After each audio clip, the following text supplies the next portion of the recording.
Hello, y'all, and welcome to the 11th episode of 10 Years in Bed, a mental health podcast for the mentally ill by the mentally ill.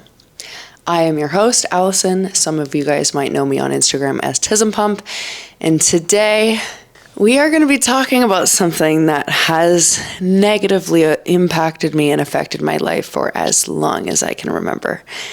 And that is ADHD, dopamine seeking, hyperfixation, and obsessive crushes.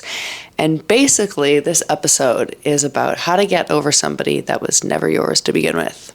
So I'm going to first talk to you guys about how this has impacted me in the past, recently, and then how I got over it. Because when you are in the throes of this, it is the worst. It is so hard. I just wanted to kind of give you guys a little bit of insight into ADHD, hyperfixation, obsessive crushes, and fear of abandonment, and how they can be interconnected in several ways. We're going to dive into that, and then I'm going to talk to you about a couple stories of my own, and then I'm going to talk to you about how I was able to overcome it. ADHD, hyperfixation, obsessive crushes, and fear of abandonment can be interconnected in several ways. So with intense focus and attachments. I got this from ChatGPT, by the way. So individuals with ADHD can experience hyperfocus where they become deeply absorbed in a specific interest or activity. This intense focus can also extend to interpersonal relationships, leading to obsessive crushes or infatuation. The fear of abandonment may arise when these intense attachments can make the person feel vulnerable and worried about losing the object of their fixation. Number 2, rejection sensitivity. Many people with ADHD and autism experience RSD, rejection sensitivity dysphoria, which is a heightened sensitivity to perceived criticism, rejection, or failure. This can amplify the fear of abandonment, making individuals with ADHD more prone to developing intense emotional attachments as a way to seek validation and avoid feelings of rejection. Number 3, impulsivity and emotional regulation. ADHD is often associated with impulsivity and difficulties regulating emotions. This can contribute to impulsive behaviors in relationships, such as rushing into intense romantic feelings without consideration of the consequences. The fear of abandonment may stem from a sense of insecurity due to impulsive actions or emotional dysregulation that can strain relationships. Number 4, seeking validation. Individuals with ADHD may seek external validation to compensate for internal feelings of inadequacy or insecurity. Hyperfixation and obsessive crushes can provide a temporary sense of validation and distraction from underlying fears, including the fear of being abandoned or rejected. And number 5, this is the hardest one for me, difficulty letting go. Once an individual with ADHD forms a strong attachment or fixation, they may struggle to let go, even when the relationship becomes healthy or unsustainable. And this reluctance to let go can be influenced by the fear of abandonment, leading to prolonged efforts to maintain connections, even at the cost of their well-being. So if this sounds like you, hopefully you'll get something from this podcast, because this shit's really rough to deal with. So I have always been this way. And it recently impacted me in the past month and around last year. So last year at my gym, I ended up going on a date with a guy who I spoke with the summer previous when I first moved back to Canada. And I quickly became obsessed. Obsessed. And it was like my entire mood was dependent on seeing this person. And he worked at the gym where I was training. So I saw him every day for 20 hours a week because I would go and train. And I was having a really difficult time emotionally, so I was overtraining. We're talking minimum 4 hours, 5 to 6 days a week. And it got to the point where I started developing tics. And that's when I started having major tics and major tic attacks. And it was horrible and so consuming. And I think that I have the tendency to build ideas up of people that I'm fixated on, and I make them fit in my life, even if they don't necessarily fit. And I think the biggest thing with this man was that I was really, really physically attracted to him. But there were certain things about him that I felt like fit really well in my life. Like, for example, honestly, really the only two things that made him fit in my life really well were the fact that he didn't drink and that he was physically active. But I made all this shit up in my head about why we would be great together, and I was constantly searching for proof of that. I had no idea how to get through it. Like, I was obsessed, and it was fucking ruining everything. It was like day to day, minute to minute, I could not stop thinking about him, obsessing about him, fantasizing about him, and it was ruining my fucking life. And I remember my friend said to me, she was like, you need to remove yourself from him. Like, you have to get him out of your life. And I wasn't ready for that. Like, I didn't want to, because to me, I was getting the dopamine that I needed from seeing him, even if it was impacting me in such a deeply negative way.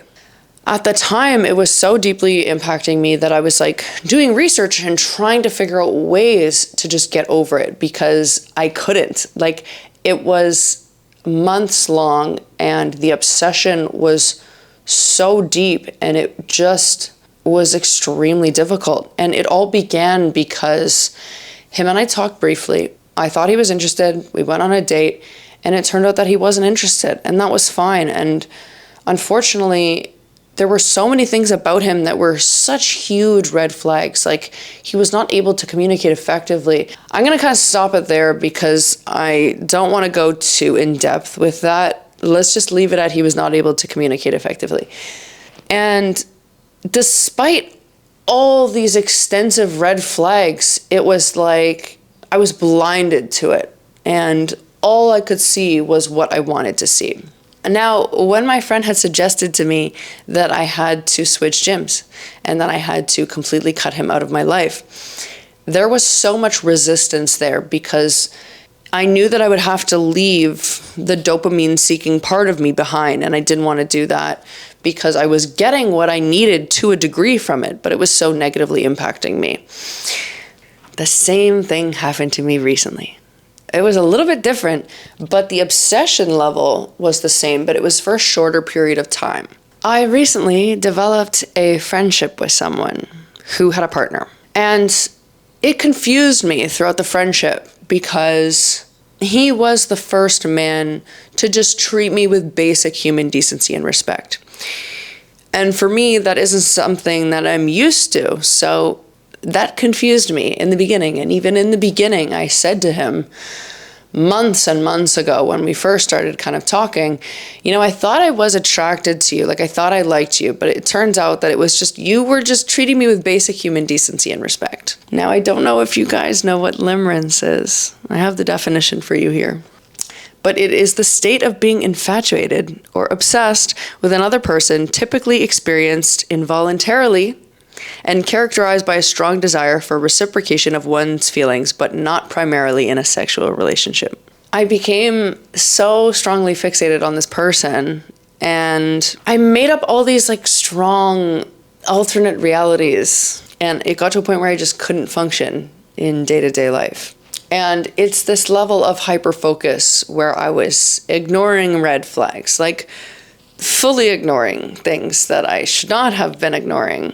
I was searching for proof of who I thought this person was. And, when I had brought him up in conversations, I had talked about our friendship and how much I valued it and how much I valued him. And I had people constantly asking me if I liked him. And it was something that I was telling myself for the longest time, that it was just a friendship. I don't know if I was like gaslighting myself into feeling that way, or if I was letting external influences kind of really tell me that I was developing real true feelings for him. But it got to a point where there was all these external influences and all these people telling me things, and then it was also combined with me being really confused, because I have a really difficult time separating what is actual intense emotional connection that is based in reality, or if it's something that I'm completely making up in my head. And another thing that confused me is that I wasn't necessarily attracted to him on a physical level. That being said, I've had lots of intense crushes that were kind of like hyperfixations that were dopamine seeking that I wasn't really necessarily physically attracted to. It was just something that I was like looking for that hit, and I was doing whatever I needed to do to get it. That being said, I've had relationships in the beginning where I wasn't really that attracted to my partner, but as time grew on and emotionally I felt so connected to them, I grew a very intense physical attraction to them. It was also hard because as time progressed through this friendship, I started recognizing this pattern of behavior within myself, and it started to deeply depress me and deeply negatively impact me. And as I said before, he had a partner and things were not going particularly well in his relationship. But I wanted to be very intentional about the advice that I was giving to him, because I didn't want to put him in a position where I was acting out of self-interest, but I was trying to preserve his best interests at heart. And I think that it's really difficult for people, especially people who are empaths, who feel things extremely deeply and take on other people's emotions, when they're constantly being told how their relationship is not going well. And for me, I don't know if it's like the autism or whatever, but to me, when something is not going well and not working in a relationship, it's fairly simplistic to a degree. If there isn't a lot of history there, if there aren't feelings of deep love and connection, then you sever those ties. The reason being is because when you continue a relationship with someone that you don't feel deep connection with, and whether that feeling is reciprocated or not, you are not only being disrespectful to them in the sense that you're stopping them from finding who they're meant to be with, but it's also disrespectful to yourself. And I understand that a lot of people continue to stay in relationships just to feel comfortable. And I've done it. But I'm at a point now where I don't see the point in keeping someone in my life just for convenience purposes. And I'm not insinuating that that is what's going on in this relationship in particular, but it's just something that I'm kind of saying as a generalized statement. Now, as things progressed, there was about like a week or two where it was like extreme obsession, and I had come to the realization that I did have feelings for him. And it got to a point where I felt like continuing to hang out with him led me to feel like giving him relationship advice felt very disingenuous. And as I said before, I was very careful and very selective about the things that I was saying, because I didn't want to put him in a position where I was telling him what to do. I kind of just wanted to ask him questions that made him a little bit introspective, that allowed him to kind of come to his own conclusions and like do what he needed to do that was best for him. But I felt like it was inappropriate of me to continue the relationship, knowing that I had the feelings that I was having for him. And I knew that as soon as I told him that I had feelings, the relationship would be over. Like, it would be completely over, because I know him well enough to know that he would share that with his partner. And as soon as it's shared with the partner, then it's really done. You're not going to feel comfortable letting your partner continue a relationship with somebody who has feelings for them. And I had multiple people in my life telling me that I needed to create that distance with him. And it was something that at first I just didn't want to do, because I really truly valued this friendship on such a deep level. And I knew that it was going to be really, really difficult for me to lose him. But with the ADHD, there was this intensity that was there for like a week or two, and it was just so deeply negatively impacting my mental health that I knew that I had to cut it off, because I've been through this before, and that was the only way that I knew how to get through it. It was either continue the relationship, get the dopamine fixes, but those fixes would be for very brief moments of time when we were together, and mostly it would just result in me being very obsessive, very fixated, and not able to kind of do or perform the regular tasks that I do in day-to-day life. And I would continue to suffer. So I cut it off. And immediately I felt regret, because it was a friendship that was so important to me and so intense. And it was just all over very confusing for me, because although I wasn't attracted to him, I still liked him. And it's very confusing to have deep emotional connection with somebody that you don't feel physically attracted to. And I'm not sure if, as time progressed, the attraction grew, or if I was telling myself that I wasn't attracted to him physically because he had a partner, because he's an attractive person. Like, he's very attractive. But it was difficult because I've never had a relationship with a man like that in my life, and I knew that it would be really challenging to let go. And immediately I felt such deep regret, and I reached out to him and I was like, listen, like, I fucked up, I'm not actually attracted to you, but I know that I completely messed up this relationship. And I understand that it was very tumultuous for him, because being confronted with those feelings and then being told that those feelings aren't real are two very conflicting statements, and it's very confusing. But after I had told him that I had feelings, I immediately realized that even if he were to leave his partner, even if he were to feel the same way, I wouldn't be able to date him at the present time, for reasons that I will not discuss on this podcast. And despite knowing that I wasn't attracted to him, and I knew that I didn't want to be with him at the time, I still had very deep feelings. And it was really hard to figure out how to separate what was a hyperfixation, what was dopamine seeking, and what were real, genuine feelings. It was extremely confusing for me, because normally when I develop these intense hyperfixation crushes, the feelings are not based in reality. Like, I don't have an actual relationship with the person. It's just like these things that I'm fantasizing about in my head that aren't real, that just give me dopamine when I see them. And it was difficult this time because I had an obsession and an infatuation with somebody that I actually had a relationship with.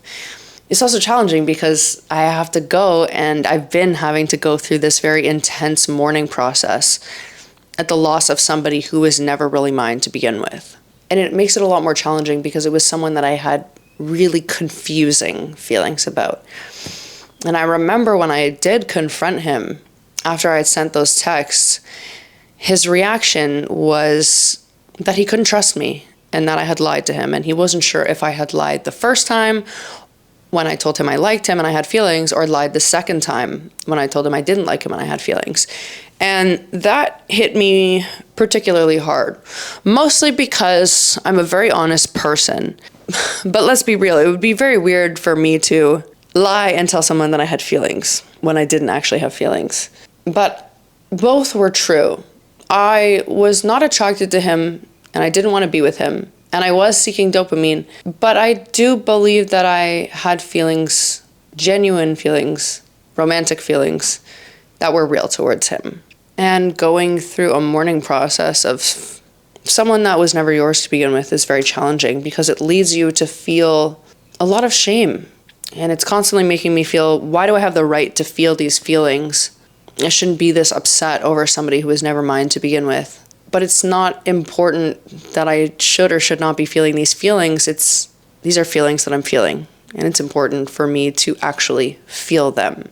Now, I'm mourning him because I thought that he was special, and I'm not insinuating that he's not special, but while there are things about him that make him very special, I was constantly searching for things within him to prove my reality and thought process at the time, if that makes sense. It's also hard because when you get to a point, and I'm going to be 30 in a few days, where you figure out who you are as a person and you've done a lot of inner work, you get to a point where you know who you are and what you want and how you want someone to fit into your life. And despite knowing that things would probably not work with us in the real world, I was constantly searching for proof of how it would work and ways that it could work, and opening myself up to possibilities that were not actual possibilities. And this goes to number 5, things that we were talking about earlier, is difficulty letting go. And I have such a challenging time letting go. But I have good news for you. Now this is where we go back to number 5, difficulty letting go. Now I had such difficulty letting go. And there were things that I wanted to do, like prolonged efforts to keep him in my life. That being said, when I realized what was happening in the cycle that I was in, I had to pull the trigger quickly and end the friendship. because it was getting to the point where it was so deeply negatively impacting my mental health. Now I want to talk about how to heal from this, because getting over this obsession can be very, very challenging. That being said, people with ADHD have object permanence issues, and thank God. So if you don't know what object permanence issues are, think about it like this. People with ADHD often have food spoiling in their fridge. Reason being is because if we don't see something in our minds, it ceases to exist. It's why when I go to the grocery store, I'll buy like 3 tubs of cottage cheese, because I'll assume that I don't have any because I don't see it. But I'll get home and then realize there are 2 tubs of cottage cheese already in the back of my fridge. It kind of goes the same for people, that when we don't see them, whether that's like in person or online or whatever, they kind of cease to exist in our heads. And the only way that I've been able to navigate letting go with someone that I was like deeply obsessed with and felt deeply connected to, whether it was based in reality or not, is to completely remove myself from their life. And I know this is not what you want to hear. You're going to listen to this and wonder if there is a way that you can keep them in your life. And I have shitty news for you. The dopamine is about to end, because the only way through it that I've been able to navigate through so many obsessions like this is just letting people go and completely removing them from your life. Because when you're spending every waking moment in a day creating alternate realities and fantasies in your head, and life doesn't match up, it's just too hard. And it's important that you weigh the pros and cons. Is it worth the dopamine if it's negatively impacting every single part of your life? Probably not, because it can make you feel fucking insane. So the first step to combat this is to understand who you are and why your brain works the way that it does. Now that's the acceptance factor. The second step is followed by taking action and removing this person from your life. And that's not going to be an easy decision to come to. It's going to be very, very challenging. The third step is, in my case, the process of mourning someone that was never mine to begin with. And usually when we have these extreme hyperfixation crushes, they are not based in reality. And usually it's with people that were never really ours to begin with. And there's a lot of shame associated with this, but try not to put yourself in a position where you're constantly asking yourself or telling yourself, I shouldn't be feeling this way. And allow yourself to just feel it, because it's important to allow yourself to lean into those feelings and feel those feelings, even though it is extremely challenging, because you cannot work through something you are desperately trying to avoid.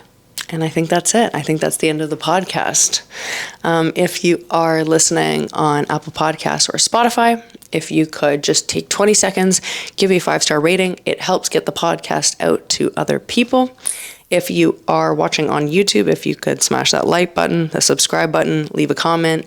Tell me what you liked, tell me what you didn't, so I can find ways to improve the podcast.